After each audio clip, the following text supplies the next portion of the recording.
안녕하세요. 미세먼지가 기승을 부리는 지금 칼칼한 목을 달래려 따뜻한 차 한 잔을 마시며 이곳을 찾아와 사연을 끼적여 보고 있습니다.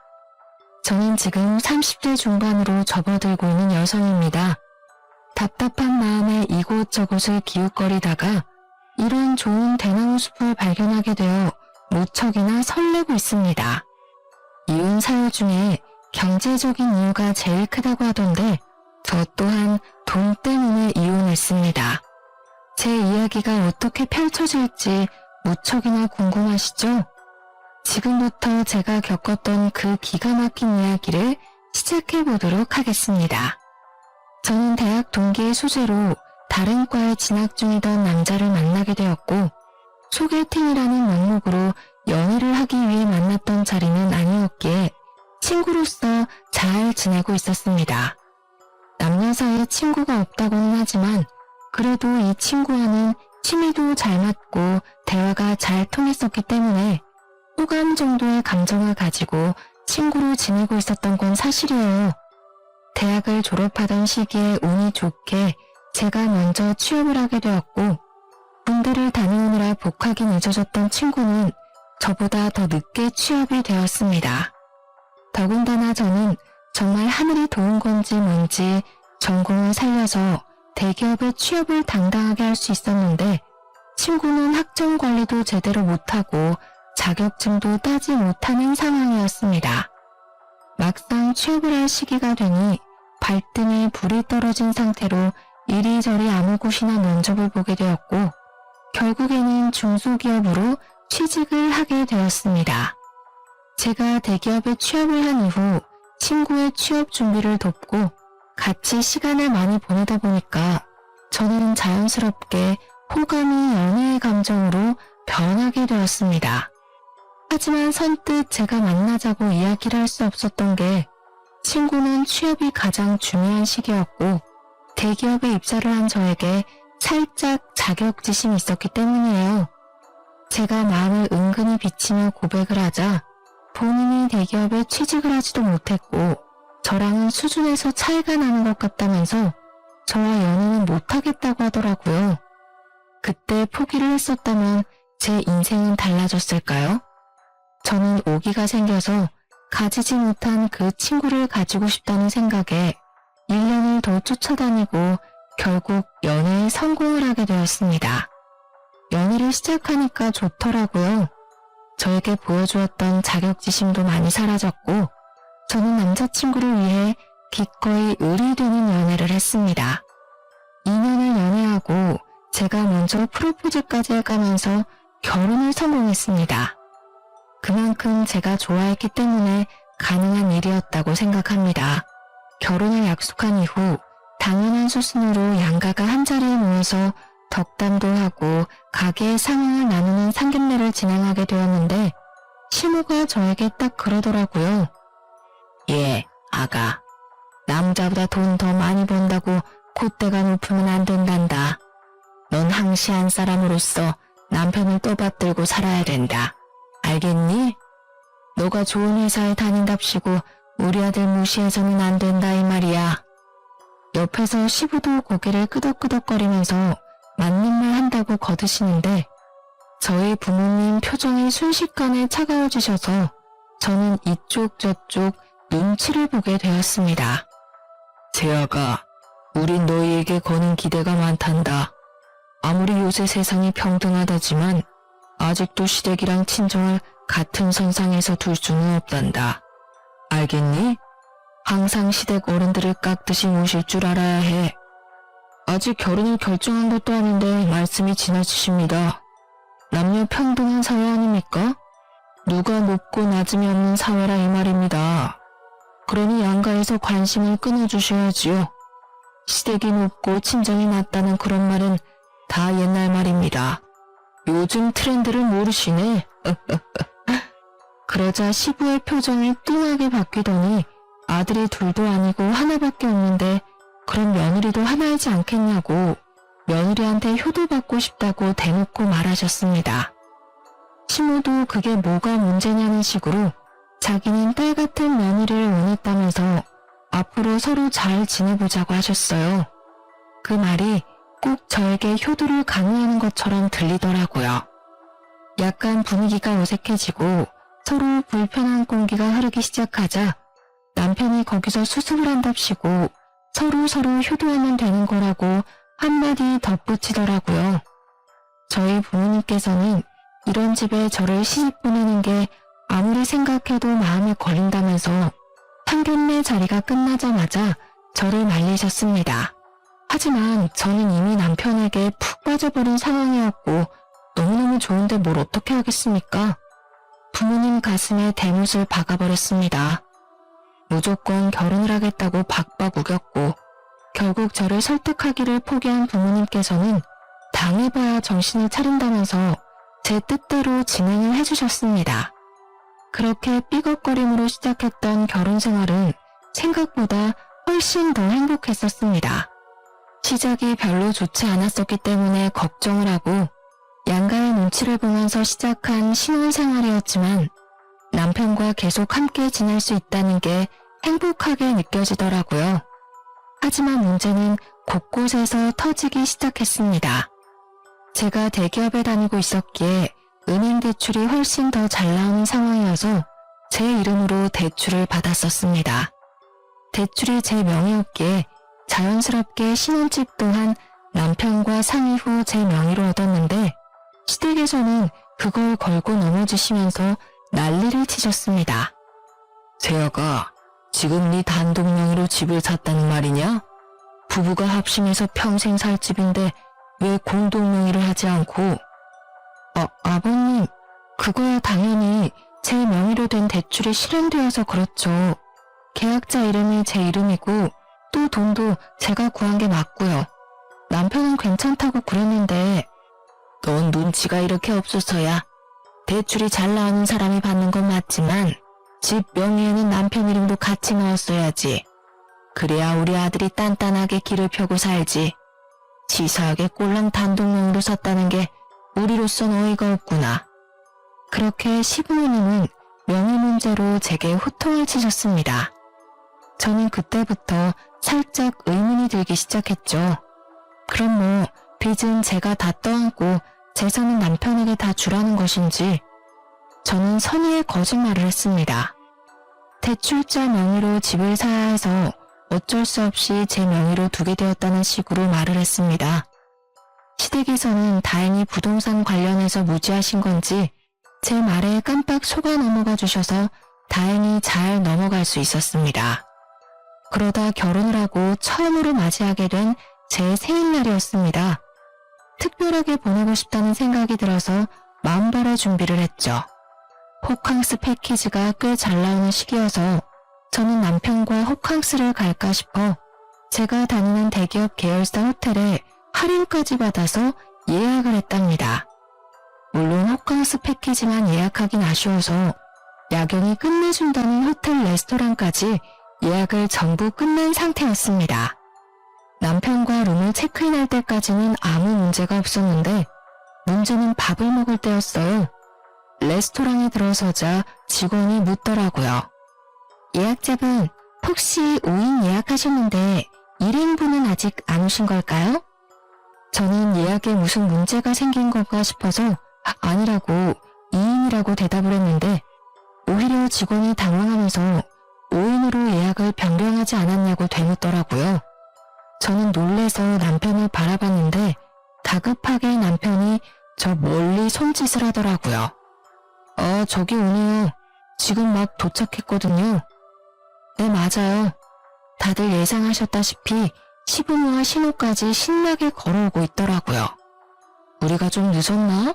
하면서 다가오는데 제가 너무 놀라고 황당해서 이게 뭔가 싶어서 멍하니 바라만 보고 있었습니다. 그러자 시모가 제 팔을 툭 치면서 그러시더라고요. 너는 생일이면 당연히 시댁 식구들을 먼저 챙겨야지. 둘이서만 보내려고 쏙 준비하는 게 말이 되니?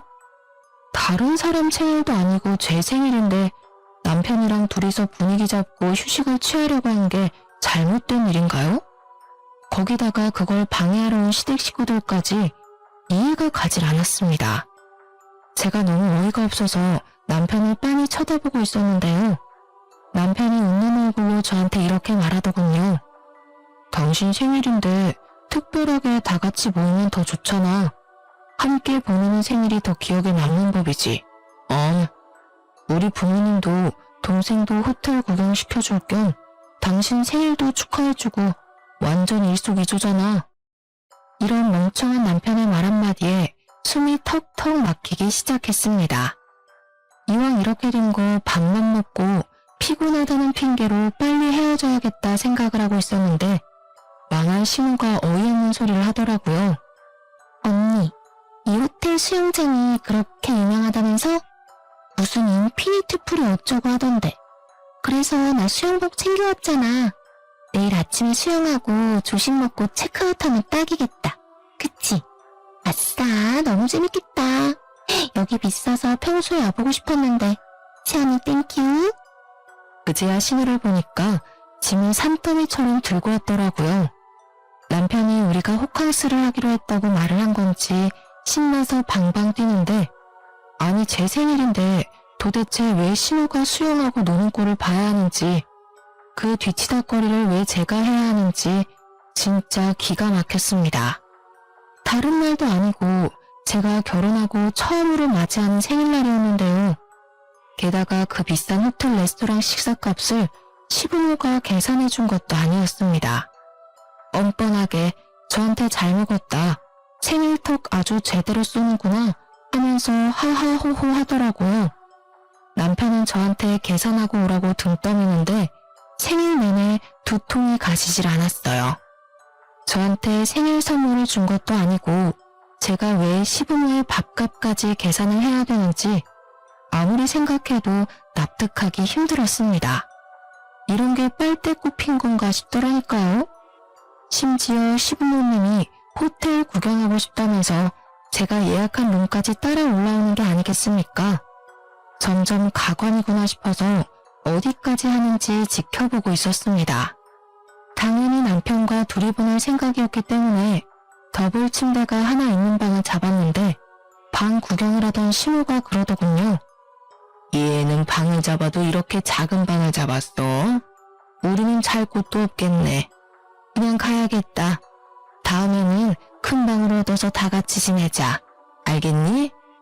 제가 기가 막혀서 대답도 않고 있는데 호텔 룸에 들어가면 미니바가 있잖아요. 이쁘게 전시된 와인과 유리잔들 말이에요. 공짜가 아니라서 뜯기만 해도 전부 추가 계산해야 되는 것들인데 하필 시부가 거기서 영장을 지르는 겁니다. 이야, 이거 비싼 술인데 잘 됐다. 이번 기회에 먹어보자. 내가 술에 대해 관심이 없는 사람인데도 저건 안단 말이지. 며느리가 효도 제대로 시켜주네. 다들 이거 한 잔씩만 맛봐봐.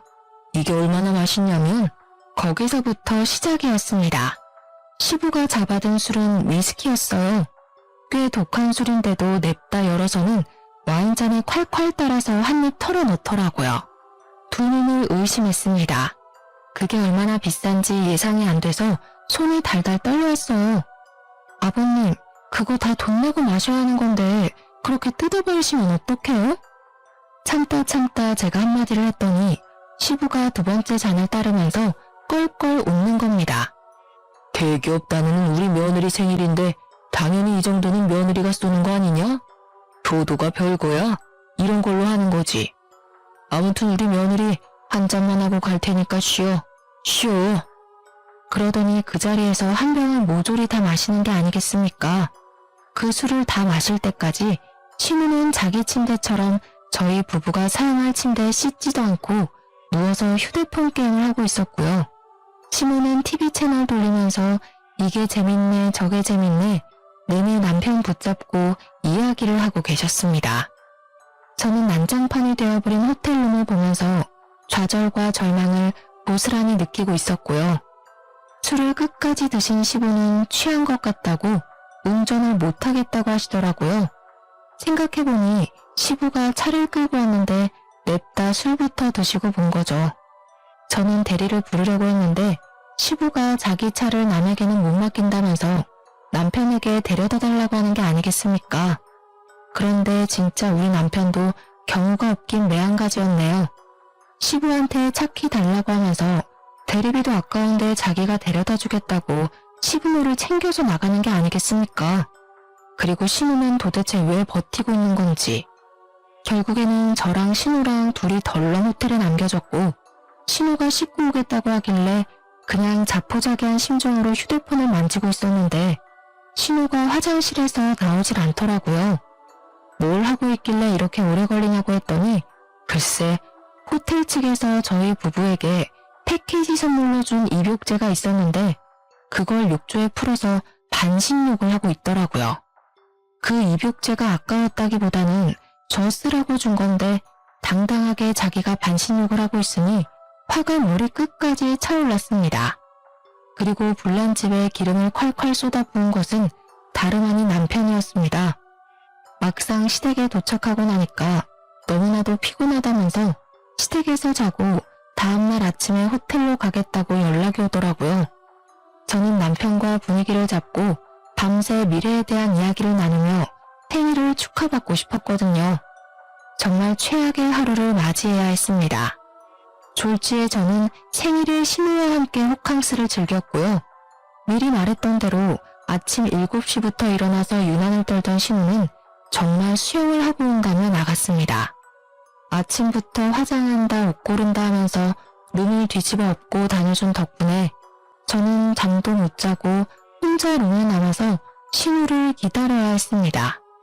정신나간 신우는 수영장에서 실컷 놀다 온 꼬락서니로 남편 대신 본인이 조식을 먹겠다면서 저한테 조식 먹으러 가자고 하더라고요. 남편 몫에 조식까지 해치우고 체크아웃을 하고 나서 저는 빨리 도망을 치려고 했는데 신우가 저를 붙잡는 게 아니겠습니까? 언니, 내가 깜빡하고 지갑을 안 들고 온 거 있지? 택시 타고 우리 집으로 가자. 어차피 오빠도 우리 집에 있으니까. 자포자기한 심정으로 신우랑 택시를 타고 시댁에 도착해서 남편에게 전화를 했습니다.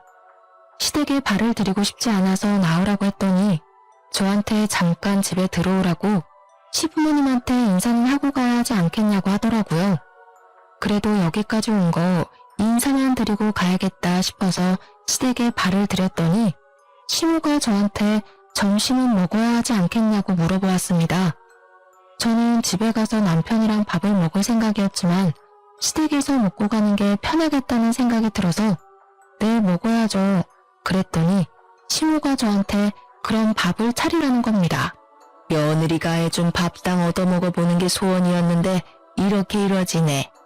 내가 너 생일이라서 미역은 불려놨다. 밥 차려 얼른. 저는 얼떨결에 부엌으로 끌려가서 밥을 차리게 되었습니다. 제가 진짜 기가 막혀서 웃음이 나오더라고요. 혼자 피식피식 웃으면서 밥을 차리고 있는데 시부가 쓱 다가오더니 저한테 센스가 없다면서 며느리가 이리 센스가 없어서 되겠냐고 구시렁거리는 겁니다. 왜 그런가 했더니 전날 위스키 한 병을 콸콸 쏟아부어서 숙취가 있는데 콩나물국이 아니라 미역국을 끓여놨다고 타박을 하시는 거였습니다. 너무 열이 받아서 제가 국 끓이던 국자를 냅다 싱크대에 집어던졌습니다. 꽤 세게 부딪혔는지 옆에 놓여져 있던 그릇이 깨졌더라고요. 쨍그랑 하는 소리가 울리자 시무랑 남편이랑 전부 부엌으로 달려왔습니다. 해도 너무하신 거 아니에요? 생일날 밥 차리라고 하는 것도 화가 나는데 콩나물국을 안 끓이고 미역국을 끓이냐고요? 어제 저희 부부되고 처음으로 맞이하는 생일이라서 분위기 좀 내보고 싶었는데 그것까지 다 망치시고 제가 여기에 밥하러 온 사람인가요? 생각해도 해도 너무하시네요. 제가 확 소리를 지르자 남편이 서둘러서 저한테 집에 가자고 끌고 나오더라고요. 저는 울컥하는 마음에 집에 오는 내내 남편에게는 말 한마디도 걸지 않았습니다. 여보, 표정이 왜 그래? 삐졌어? 또 대답을 안 해주네. 원래 이러면서 시댁이랑 친해지는 거야. 여보가 시댁에 점수도 따고 이쁜 짓을 해야지 우리 부모님도 아들 장가보는 거 후회 안 하실 거 아니야. 그 말을 듣는데 운전 중인 남편 뺨 한 대 올려붙이고 싶었습니다. 진짜 속에서 천불이 나더라고요. 눈에서 눈물이 맺히고 말았습니다. 무슨 이야기를 해도 남편이 알아들을 것 같지가 않았습니다. 남편의 머리에는 본인 부모님만 세상에서 제일 착하신 분이라고 각인이 되어 있는 거예요. 뭐? 그럼 내가 점수를 따야 되니까 지금 이 상황에서 화를 내면 안 된다 이 말이니? 대체 왜 며느리가 시댁에 점수를 따야 되니? 그 생각 자체가 잘못된 거야. 거짓말까지 하고 대리효도 바라는 거니? 내가 사람을 한참 잘못 봤네. 당신 지금 엄청 실수한 거야. 알아? 에이, 대리효도라니. 난 당신이 조금이라도 시댁이랑 사이좋게 지내면 좋을 줄 알고 그런 거지. 선의의 거짓말 몰라? 난 나이 드신 우리 부모님이 고생 같은 거 안 하고 편하게 사셨으면 좋겠어. 그러니까 당신도 좀 이해해주라. 진짜 정 떨어지게 왜 그래? 솔직히 당신을 낳은 부모님이니까 당신이 효도하는 건 맞지만 나는 당신 부모님과 피 하나 섞이지 않은 남이야. 근데 왜 점수를 따야 되고 왜 대리 효도를 바라니? 넌 처가에 효도할 생각은 하나도 없지? 계속 이딴 식이면 나 진짜 가만 안 있어. 남? 어떻게 우리가 남이야? 말 진짜 서운하게 한다. 호텔 비용이 많이 나와서 화났구나. 에이, 내가 다음 달에 갚을게. 나라면 억만금을 들여서라도 가족 간에 돈 쓰는 거 안 아끼고 어떻게든 사다 주려고 하겠다. 나는 내 동생, 내 부모뿐만 아니라 당신 집안에도 전 재산 다 털어줄 수 있어. 털어줄 재산이라도 있으면 제가 말을 안 하죠. 아주 물 흐리는데 선수더라고요. 왜 장가가기 전에 열심히 효도하면 될 일을 굳이 결혼해서 와이프 생일날까지 효도를 하는지 절대 이해할 수 없었던 저는 복수의 기회만 엿보고 있었습니다. 역지사지의 쓴맛을 제대로 느껴보라고 말이에요. 어느 날은 남편이 다니던 회사가 갑작스레 매출이 올라 직원들에게 단체로 보너스를 돌렸더라고요. 그렇게 큰 금액은 아니지만 150만 원 정도가 남편 월급에 더 포함되어 있었습니다. 남편은 쾌재를 부르며 며칠 전부터 노래를 부르던 게임기와 대형 사이즈 TV를 사겠다며 노래를 부르고 있었는데요. 그런데 조금 더 싸게 사겠다며 해외 직구를 알아보더라고요.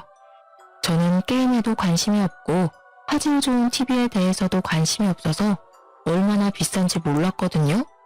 얼마나 비싸면 남편이 해외 직구까지 알아보나 했는데 글쎄 총 200만 원이 넘어가는 금액이었습니다. 사실 좀 과하다고 생각했어요. 그래도 남편이 상여금 받은 걸로 해결하겠지 싶었는데 어느 날 이러더라고요.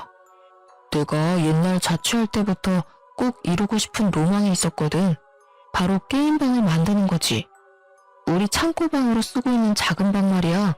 깨끗하게 정리해서 취미방으로 만들자. 어때? 상상만 해도 재밌겠지? 절대 나 혼자 즐기려고 사려는 건 아니고 여보랑 같이 즐기고 싶어서 그런 건데 혹시 한 50만 원 정도만 여보가 보태줄 수 있어? 50만 원? 뭐야? 그렇게 비싼 거였어?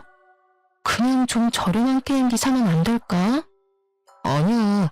좀 더 비쌀수록 화질도 좋고 얼마나 생동감 넘치게 즐길 수 있는지 여보는 모르지? 내가 상여금 150만 원 보태잖아. 설마 돈도 잘 벌면서 아끼려는 건 아니지? 우리 같이 즐기는 취미 하나 만드는 비용이라 생각하고 50만 원만 보내주라. 아, 알겠어. 그럼 일단 생활비 통장에 넣어놓고 내가 카드값 정산 다 끝나면 남는 금액으로 사자. 알겠지? 아싸, 진짜지? 무르기 없다. 아, 나 정말 사고 싶었는데 역시 우리 와이프가 짱이야.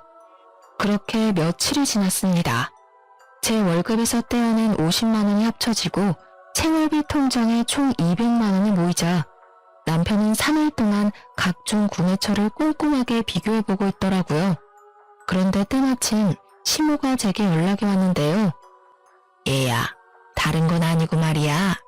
나이가 드니까 하나씩 골병이 드는데 다른 건 몰라도 청소하기가 너무 힘들구나. 요즘 로봇 청소기가 그렇게 잘 나온다고 하던데 하나 있으면 좋을 것 같구나. 너 돈도 잘 버니까 하나만 구매해서 보내다오. 나이 들고 골병 나서 병원비 몇백 드는 것보다 낫지 않겠니? 좋은 게 좋은 거다 생각하고 좀 사줬으면 하는구나. 어머님, 그런데 로봇 청소기 사용하실 줄은 아세요? 휴대폰으로 조작하셔야 되는데 아마 힘드실 텐데. 어머, 얘 좀 봐. 그게 뭐 어렵다고. 네가 사주면 아까워서라도 쓸 거야. 그건 걱정하지 말고 한 100만 원짜리 로봇 청소기가 좋을 것 같은데. 그게 자동으로 걸레도 빨아준다네. 나도 다 알아보고 사려는 거야. 그러니까 꼭 내가 말한 모델로 사야 한다. 오? 아, 알겠어요. 그럼 최대한 빨리 배송시킬 테니까 시댁에 도착하면 연락 한번 해주세요. 어머, 난 너가 한 번에 오케이 할 줄 몰랐는데 역시 대기업 다니는 며느리는 다르구나. 옆집 현수 엄마는 며느리한테 사달라고 졸라도 안 사준다던데. 내가 며느리 하나 잘 골랐다니까 정말. 시모의 부탁에 저는 서심없이 사주겠다고 약속했어요.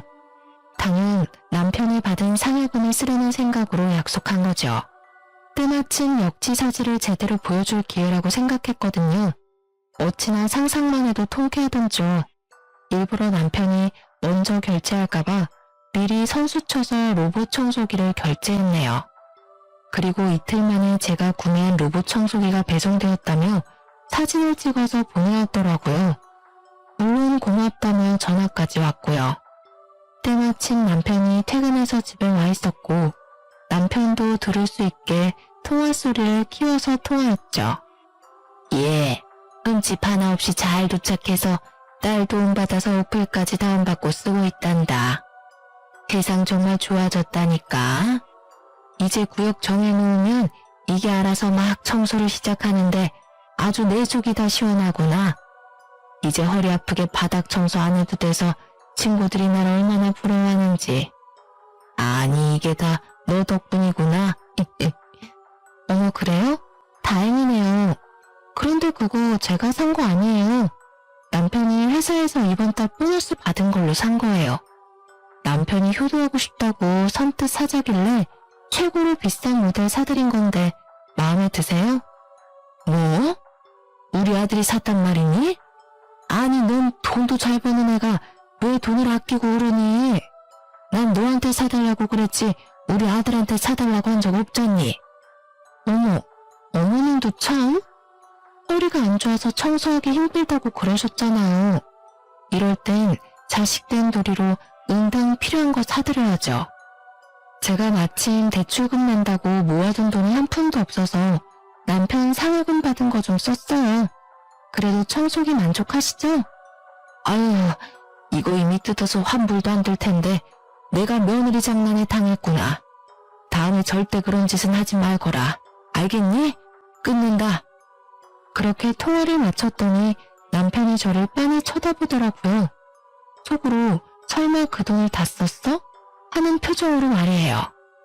그래서 확인 사살을 시켜주기 위해 얼른 생활비 통장 잔액을 확인해 보라고 그랬죠. 정확히 200만 원이 사라진 내역을 본 남편이 빨개진 얼굴로 야! 라고 크게 소리를 지르더라고요. 여보, 장난이지? 아, 빨리 돌려놔. 나 진짜 오늘 저녁에 진짜 결제하려고 그랬단 말이야. 응? 장난 아닌데? 왜? 시부모님이 몸이 안 좋으셔서 로봇 청소기가 필요하다는데 그럼 안 사줘? 당신이 나한테 그랬잖아. 효도하고 살아야 된다고. 그리고 같이 쓰면 더 좋을 테니까 내가 특별히 친정에도 같은 모델로 선물해줬어. 나 착하지? 뭐? 그럼 100만 원짜리를 진짜 2개씩이나 샀단 말이야? 당신 진짜 왜 그러냐? 나 정말 2년 전부터 이거 사고 싶었는데 알고도 이런 짓을 꾸며? 이런 짓이라니 말이 너무 심하다? 내 생일날 당신이 나 몰래 가족들 주렁주렁 달고 나서도 내가 화 한 번 안 냈잖아. 다 시부모님한테 점수 따는 거라고, 오히려 좋은 거라고 그랬잖아.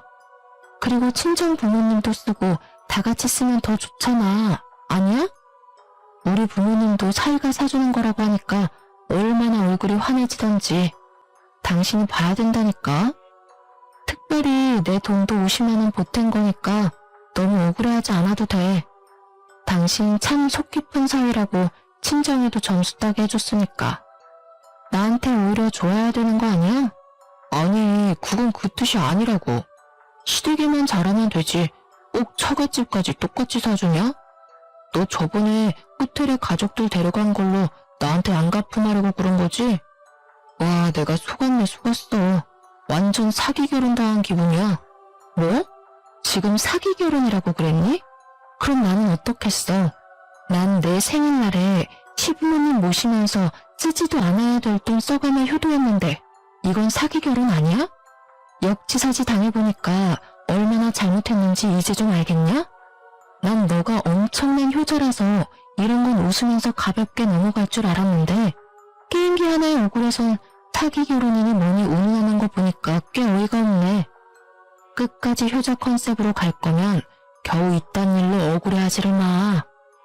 제 말에 대답을 하지 못한 남편은 울분을 토하며 집을 뛰쳐나갔습니다. 자기가 생각해도 화를 내면 안 되는 상황이란 걸 깨달은 거죠. 분명 본인이 효도하는 게 최고라고 오히려 시댁에 점수 따서 좋지? 라고 말했던 과거의 말들을 주워 담을 수는 없으니까 말이에요. 그리고 한날은 신우가 저더러 백화점 같이 가자고 연락이 온 겁니다. 또 뭔가를 사달라고 하겠거니 예상은 했습니다. 역시나 제 예상은 정확히 적중했죠. 어머, 당연히 선물 사줄 거라 생각해서 쥐가 만들고 왔는데요. 10만 원밖에 안 하잖아요. 사주세요. 네, 이렇더라고요. 그래서 모든 걸 내려놓고 신우가 사달라는 거 전부 사줬습니다. 남편의 신용카드로 말이에요. 마침 할인 들어가는 주유카드가 필요해 남편 신용카드를 한 장 들고 있었거든요. 장장 3시간 동안 5층부터 10층까지 싹 도는 동안 결제한 금액은 정확히 180만 원이었어요. 싱글벙글 웃으면서 새언니 최고 그러더라고요. 카드 결제 문자가 연속해서 전송이 되었는지 남편이 바로 전화를 하더라고요. 너 무슨 백화점에서 카드를 이리 긁었어? 장난해? 나보다 돈도 많이 벌면서 내 카드는 왜 쓰는데? 네 동생 선물 산 건데 언제든 가족 간에 돈 쓰는 걸 아끼면 안 된다며. 한도 다 써가면 다른 신용카드 주면 되겠네. 너희 소중한 여동생이 사달라는데 사주기 싫어? 그러니까 씩씩거리면서 왜 다 일시불로 샀냐고 할부로 사지 그랬냐고 말을 바꾸더라고요. 사실 남편 월급이 저보다 100만 원 넘게 작아서 지금 남편은 카드값 때문에 손이 벌벌 떨릴 거예요. 그래도 별 수 있겠어요? 본인이 내뱉은 말이니 끝까지 책임을 져야죠. 그 이후로도 시댁 식구들의 무리한 요구가 있을 때마다 전부 남편 명의의 카드로 해결했어요. 따져봤자 남편이 할 말이 있겠어요? 가족을 위해서라면 전 재산도 줄 수 있다고 그랬잖아요. 그리고 웃긴 건 시댁 사람들이 꼭 남편한테 연락 안 하고 저한테 필요한 걸 내놓으라고 전화하더라고요. 매번 말끝마다 대기업 며느리 하면서요. 돈 많은 사람이 베풀어야 되는 건 당연한 거라면서 호의를 당연한 권리처럼 생각했습니다. 점점 이혼을 마음속에 품고 살기 시작했어요. 결혼 1년 만에 각방은 물론이고 서로 저녁도 따로 해결하는 지경에 이르렀습니다. 서로의 가족에게 잘하면 뭐합니까? 부부 사이가 최악으로 치닫고 있는데 실망이 너무나도 커서 일주일 동안 한마디도 안 한 적도 있었어요. 그렇게 냉전 상황을 한 달 정도 유지했을 때 지방에 계신 친정엄마한테서 전화가 왔는데요. 딸, 이서방이 급하게 돈 필요하다고 전화했다며? 얼마나 필요하니? 꼭 2천만 원까지 필요한 거야? 혹시 이서방이 옷 사고라도 쳤니? 응? 그게 무슨 말이야? 돈이 필요하다니? 나도 정확하게 못 들었는데 너네 아빠가 이서방이 전화와서는 생활비가 쪼들린다면서 이대로만 파산하겠다고 울면서 전화가 왔다던데 몰랐니? 최소 2천만 원은 필요하다고 그러던데. 뭐? 2천만 원? 그게 무슨 말이야. 집도 내 명의로 대출받은 거고 그렇게 큰돈 나갈 게 없는데. 서로 얘기가 안 된 거니? 혹시 너네 싸웠어? 우리도 2천만 원이 너무 큰 금액이고 못 준다고 연락한 건데. 통화를 끊고 곰곰이 생각해봤어요. 시부모님과 신우가 사달라는 걸 전부 남편의 개인 카드로 사용하긴 했는데 파산까지 고려할 정도는 아니었거든요. 다 합쳐도 기껏해야 300만 원 정도였지 2천만 원은 말도 안 되는 금액이거든요. 신혼집 대출도 제가 내고 있는데 대체 무슨 2천만 원이 필요하단 말입니까? 저는 저녁에 퇴근한 남편에게 대뜸 물었습니다. 당신 친정에 전화했어? 어이 참, 장인어른도 입이 가벼우시네. 그걸 바로 얘기하냐? 진짜로 전화했다고? 아빠한테 2천만 원 빌려달라 했다며? 그런 큰 돈이 왜 필요한 건데? 그리고 나한테 왜 물어보지도 않고 전화해서 돈 내놓으라고 하면 어떡해? 당신 뭐, 나 몰래 도박해? 아니, 그게 사실 여동생도 곧 시집을 가야 되는데 이 기집애가 모아둔 돈이 있어야지. 연애는 1년밖에 안 했는데 그 기집애랑 결혼한 남자가 글쎄 중소기업 대표란다. 그래서 결혼식은 꼭 진행해야 되는데 그쪽에서 조건을 건 거야. 결혼식 비용이랑 신혼여행 비용으로 최소 2천만 원은 여동생이 해오기로 말이야. 뭐? 그럼 신우 결혼식 비용으로 우리 친정이 2천만 원을 빌리려 한 거니? 그것도 나한테 한마디 말도 없이? 에이, 너한테 말하면 너가 또 싫다고 바락바락 대들면서 거절했겠지. 좋게 생각해. 여동생이 시집 한번 잘 가면 우리한테 콩고물 떨어질 줄 알아? 이 기집애도 남자 하나는 잘 물었지. 회사 대표한테 시집을 갈 줄이야. 당신도 기회라고 생각하고 2천만 원 빌릴 수 있으면 좀 빌려주라. 지금 장난해? 내가 왜 그래야 되는데? 말 같지도 않은 소리 그만 좀 해. 아, 또 단박에 자르네. 내 말 좀 들어보라니까. 진짜 신혼도 확실해. 외제차도 세대나 가진 부자라고. 영 불안하면 내가 차용증까지 쓸 테니까 제발 2천만 원만 좀 부탁하자. 응? 저는 더 이상 말을 잇지 못하고 남편 등짝을 퍽퍽 쳤습니다. 그리고 꼴도 보기 싫어서 신혼집에서 쫓아냈죠. 남편은 하는 수 없이 나가더니 시댁에서 자는 것 같았습니다. 그리고 친정에는 2천만 원 줄 필요 없으니 무시하라고 말해뒀고요. 그런데 다음날부터 시모가 난리를 치는 겁니다. 돈 나올 구멍이 저희 친정밖에 없다는 이유로 돈을 요구했습니다. 뭐 가족끼리 필요하면 빌려줄 수야 있죠. 그런데 남편과 시모의 태도가 불만인 겁니다. 거의 날강도가 따로 없어요. 처음에 남편이 친정에 말도 안 하고 돈 빌리려다 딱 걸린 것도 모자라서 이젠 당당하게 돈 달라고 하는 것 좀 보세요. 여러분도 어이없으시죠? 제가 왜 이혼을 안 하는지 말이에요. 저도 이미 콩깍지가 벗겨진 지는 오래였고 남편에 대한 정도 다 사라진 지 오래예요. 그저 적당히 이혼할 기회를 엿보고 있었습니다. 이혼이 서로 합의가 안 되면 소송까지 가야 되고 그럼 저는 돈과 시간을 쏟아부어서 이혼해야 되니까요. 그래서 조용히 있었던 겁니다. 가만히 있으면 먼저 이혼하자는 소리가 나올 것 같았거든요. 아니나 다를까 2주 정도 무시했더니 드디어 한 통의 문자가 도착했습니다. 전화를 안 받으니까 문자로 왔더라고요. 이년아, 우리가 갚는다잖니 이 쫌생이 같은 거사.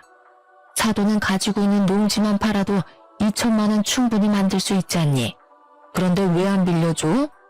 너 같은 독한 년은 나도 필요 없다. 돈 안 빌려줄 거면 이혼해. 넌 처음부터 마음에 안 들었어. 문자를 받자마자 남편에게 그대로 보냈습니다. 1분 만에 전화가 오더라고요. 너네 엄마가 이혼하라네? 넌 어떻게 생각해? 이혼이 애들 장난도 아니고 그냥 돈만 빌려주면 끝날 일인데 왜 자존심 피워선. 미안한데 상황 파악 못하니? 이혼할 거면 빨리 정해. 합의 이혼할지 아니면 소송 이혼할 거니까 그렇게 알아. 뭐? 소송? 당신 그렇게 이혼이 쉽니? 이런 건 이혼 사유 축에도 못 껴. 우리 엄마가 뭐 구박을 했니? 아니면 시집살이를 시켰니? 지금 네 태도가 너무하다 생각 안 해? 왜 이혼 사유가 안 된다고 생각해? 생일날 거짓말 치고 시부모 데려온 너랑 사사건건 나한테 하나라도 더 뜯어먹으려는 시댁이랑 친정에 2천만 원까지 빌려달라는 너 같은 놈 때문에 소송은 아주 손쉽게 끝날 것 같은데? 아니야? 아, 너 진짜 독하구나. 됐고, 이 집은 내가 대출받아서 들어오고 내 명의니까 넌 그냥 문만 나가. 알겠어? 합의이혼한 걸로 알고 시댁엔 네가 말해. 니네 엄마가 이혼하자고 말 꺼내서 이혼당한 거라고 시댁 가서 똑똑히 전해. 한번 마음을 먹고 일을 진행하니 일사천리로 모든 것이 이루어지더라고요. 남편 물건과 옷가지들 전부 다 시댁에 보내버렸고 그 이후로 시모와 시부가 번갈아 전화가 왔는데 딱히 말씀드릴 필요는 없겠네요. 저에게 독한 년, 혼자 살아서 얼마나 잘 되는지 보자 라는 내용이 다였거든요. 어떻게 보면 다행이죠. 아직 애도 없고. 회사도 달라서 이혼 후에도 전 남편과 불편하게 계속 마주칠 일도 없고요. 또 회사를 그만두지 않아서 다니던 대기업에서 일을 악물고 일했답니다. 제가 사주를 또 믿는 편인데 33살 이후로 막힌 운세가 좀 핀다고 그러더라고요. 우연인지 모르겠지만 32살에 이혼을 했고 잘못된 인연으로 막혀있던 제 운이 탁 하고 튀었나 봐요. 회사에서 프로젝트도 성공적으로 이끌어서 같은 연차인 동료들 중 승진을 가장 빨리 했네요. 이혼이 원동력이 돼서 매일 일에 미쳐 살았더니 월급이 더 빨리 오르더라고요. 요새는 돈 모으는 재미 하나로 살고 있네요. 그렇다고 너무 일만 하지는 않고요. 주말마다 근교에 카페를 놀러 가거나 최근엔 취미로 클라이밍을 배우고 있어요. 그리고 주제넘는 말일 수는 있겠지만 모든 게 지나고 보니 비록 콩깍지가 씌었지만 한 사람을 사랑해서 결혼까지 했다는 거에 후회는 없어요. 그 사람 덕분에 오히려 저 스스로 깨달은 게 많아요. 저는 혼자서 더 잘 살 수 있는 사람이었어요. 누군가에게 의존하려는 사람이 아니었던 거죠. 이혼하면 더 불행해지는 거 아닐까 겁내는 사람들도 많던데 저는 독립적인 성격이라 결혼하면 더 불행해지지 않았을까 생각해요. 아, 그리고 전 남편 여동생 있잖아요. 중소기업 대표랑 결혼한다고 난리치더니만 그 남자 순 사기꾼이었대요. 왜 말로만 듣던 제비였던 거죠. 외제차도 대출받아서 산 거고 회사도 속이고 집도 없는 카포였대요. 어떻게 알게 되었냐면 전 남편이 이혼을 물으자며 제 눈앞에 무릎까지 꿇고 빌더라고요. 그날은 제가 승진턱을 쏘기로 했던 날인데요. 그래서 동료와 선임 몇 분을 데리고 고깃집을 갔어요. 그런데 전 남편이 딱 마주친 거죠. 1년도 안 돼서 고기 굽는 알바생이 되어 있더라고요. 너무 뜬금없죠? 그런데 진짜 땀 삐질삐질 흘리면서 손님상에 고기를 직접 구워주고 있는데 하필이면 제가 동료들과 그 가게를 들어간 거예요. 저는 사실 이혼하고 주변 동료들에게 왜 이혼했는지 세세히 말해주진 않았거든요. 그런데 전 남편 덕분에 동료들도 다 알게 되었네요. 여보, 나 진짜 당신한테 잘못해서 벌 받나 봐. 어? 우리 결혼식 올릴 땐 좋았잖아. 그 행복했던 기억으로 돌아가면 안 될까? 미쳤어? 사람 쪽팔리게 왜 이래? 너 효자잖아. 우리가 왜 이혼했는지 기억 안 나? 나한테 이거 사달라 저거 사달라 하는 시부모 막아주지도 못하고 우리 친정에는 농지 팔아서 2천만 원 구해달라고 난리치고 그게 인간이니? 그땐 내가 당신이랑 이혼까지 할 줄은 몰랐지. 지금도 후회돼. 그 2천만 원, 그 자식은 순 사기꾼 자식이었어. 내가 그 자식한테 속은 게 화가 나서 직접 찾아가서 주먹 다짐까지 했다니까. 근데도 바보 같은 동생은 2천만 원 꿀꺽한 사기꾼 자식이 뭐가 좋다고 우리 사랑 가로막지 말라면서 가출까지 했어. 내가 어이가 없어서 말이 안 나오더라니까. 그게 나랑 무슨 상관인데? 내가 이런 말을 왜 듣고 있어야 하지? 우린 이혼했잖아. 뭐?